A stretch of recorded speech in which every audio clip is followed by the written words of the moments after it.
April 27. Good evening, Tony Dattino, founder, chairman of the USA Memory Championship, and president of Dattino Consulting Group. Just another week flying by. Had a chance to get up actually this morning and watch the space launch that had these four group people that are going off to the space station and live here in Windermere, Florida, and went out to the front of the house as this rocket took off, and there goes the streak right up into the sky, and just goes on. Watched it for about 5 minutes before it disappeared somewhere into the atmosphere. But my goodness, when I look at that and I think of the men and women that have done what they do with these rockets and how they take off and how they go off to the space station. They get to live there for 6 months and do the experiments and the studies they do. And I get to go out to the Kennedy Space Center and see the accomplishments. It brings me back to the whole purpose and reason I established the USA Memory Championship, which is to demonstrate to people there was so much more you could do with your own brain and your own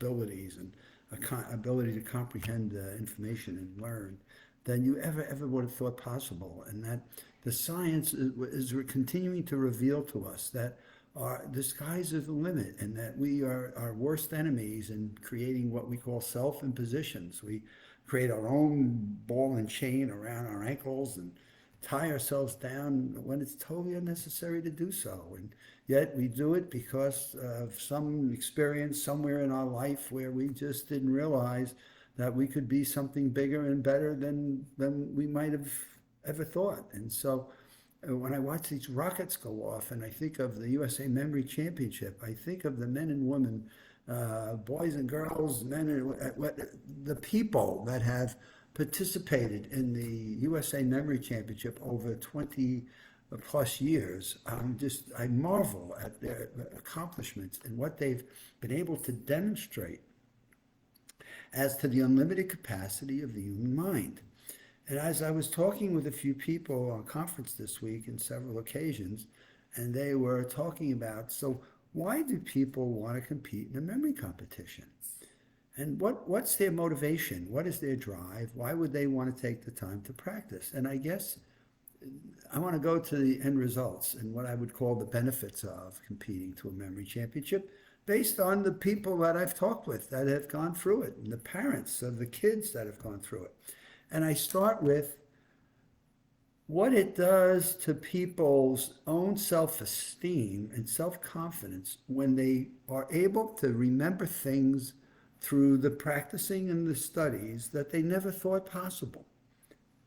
I think of Scott Hadwood, who was our four-time winner, going through cancer, and Scott being challenged by his brother when he was going through chemo, and his comments about, I just never thought I could do this.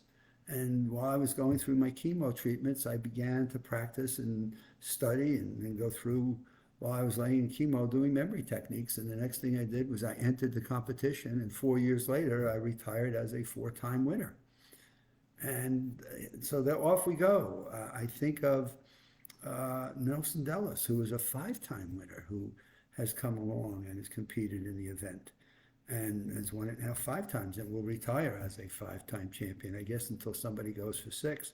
But at any point, Nelson talking about, I was never good or excelled at anything, but my goodness, I found that I could learn skills and techniques that I had never been taught before, and I could actually apply and use these in different aspects of my life, and found the benefits to them, not just in my self-esteem and my self-confidence, but in my ability to remember people's names and be able to have better social interactions and communicate.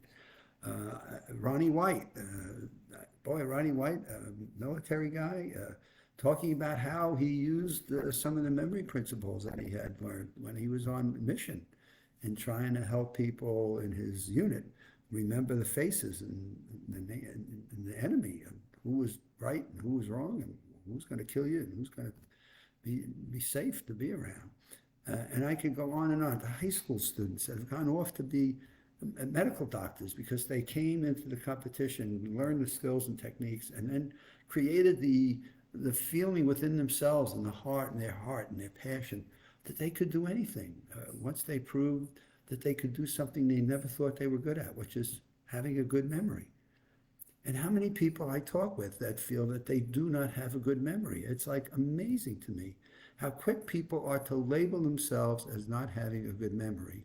And yet you put them through some training and you put them through some skill building, and they get to realize that the word memory is not this fixed, stuck thing in their head that was gifted or ungifted to them at birth, but is actually something that they could learn and practice and take action on. So I say to people, the word memory is too often thought of as a noun, when in actuality it's a verb, from what I do with it and teach with it and see people apply it with. Meaning there are actions and steps they can take if they had the desire, first the belief. Man, it's amazing what the belief does or doesn't do. Then they found the way of practicing. They found methods and or techniques that work, which we certainly have lots of at this point in time. In our Maximum Memory Mastery course, it's amazing how many people have taken that online course, Maximum Memory Mastery, call it M3. How many people have looked at that and taken it and have said, my goodness, I never knew these things. I was never taught such a comprehensive package of how to retain and recall information. I wish I would have had this when I was going to school. So from that, Michael Dattino has created a course called How to Become a Super Learner. Well, just becoming a super learner, just take your ability to focus. So now you learn how to focus on things. You learn how to absorb and take things into your brain in a way that is going to create links and connections and hooks and attachments so that they integrate. And we learn as we sleep, these moments of integration are crucial to when we get up the next day and how we retain things and then use them in our life on a day-to-day basis. So the act of sleeping is crucial for the core of memory. And we learn the difference by focusing and then absorbing and practicing the skills that we actually can get better at this as we get older. What, better than we get older? Well, wait a minute, isn't memory supposed to fade as we get older? Well, it'll fade at any age if you don't know how the brain is working and how retention and recall are formulated inside the mechanics of the process of the human brain. So, of course, if you're just given to being what we lovingly call couch potatoes and you're not exercising your brain, suppose you're not exercising your arms or you're not exercising your legs. What happens when somebody has a broken arm or a broken leg and they just put it in a cast, and what they have to do to get back to rebuilding those muscles? Well, are we doing that to our own brains? Are we just atrophying our brains by just sitting down and going through the same routines and not learning new things and not bringing new challenges to our thinking, new learnings to our life education experiences and things? So science is just unraveling all these critical messages. So when I look at these rockets that go off up into the sky at night, and I think of what the men and women have been able to accomplish, the people that have worked on the space program, and what we see them do, and we see these plumes and these orange bolts that go up into the sky during a blast off. I come back to, those were men and women who believed. They had a passion. They had a desire to do something that's making a difference in humankind. And you watch people's imagination and just their fascination and fantasy of space and being on a rocket. How many people you talk to today, my goodness, they'd love to be on a rocket. How many people want to go to Mars and go to the moon or go off to the space station? Look at the private people that just came back, though they spent a bit of money to do that. What you find is the infinite imagination, creativity, and memories of people who are able to take information, knowledge, encode it into their brains, and then integrate it in a way that provides useful applications to it. And if you can think of the focus then and the self-esteem and how that impacts mental health, how that impacts people's self-images, how it gives them the emotional control over what goes on in their life and the ability to be persistent and tenacious and get knocked down and get back up. when they prove to themselves that there's nothing that's not possible given the right process and techniques, uh, then what are the limitations that we have based on what science is telling us about the infinite capacity of the human mind? And so that's kind of what I was thinking about today. I had a chance to go out and do some of my swimming, and I do more swimming now than I've ever done probably in my whole life since COVID. We have a great pool. I go out and swim in it at least 2, 3 times a week. I've been swimming all year, believe it or not. April is going to be the fourth.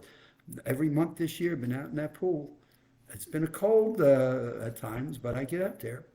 And I have shown to myself, even as a senior, there's nothing I can't do if I don't have the desire and the willingness to do so. And every time I go back and forth in that pool and I do my laps, I say, wow. So why can't any of you do something that you might have never thought possible, given the right desire and belief with the right teachings and the right coaching, hugging, and support, and prove to yourself there are things that you can do that you never thought possible. If all goes well, I shall be on Friday. I have travel plans late in the day on Friday, so I may come on a little bit earlier on Friday, but off to New York I go. My granddaughter is graduate, have a master's degree from Indiana University, Pennsylvania.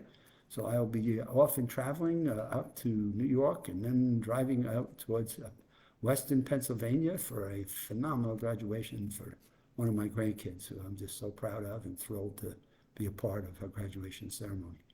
So have a good evening, and we'll see you back here on Friday. And anybody wants to send me an email or so, it's adottino@aol.com. That's adottino@aol.com. Look forward to seeing you on Friday.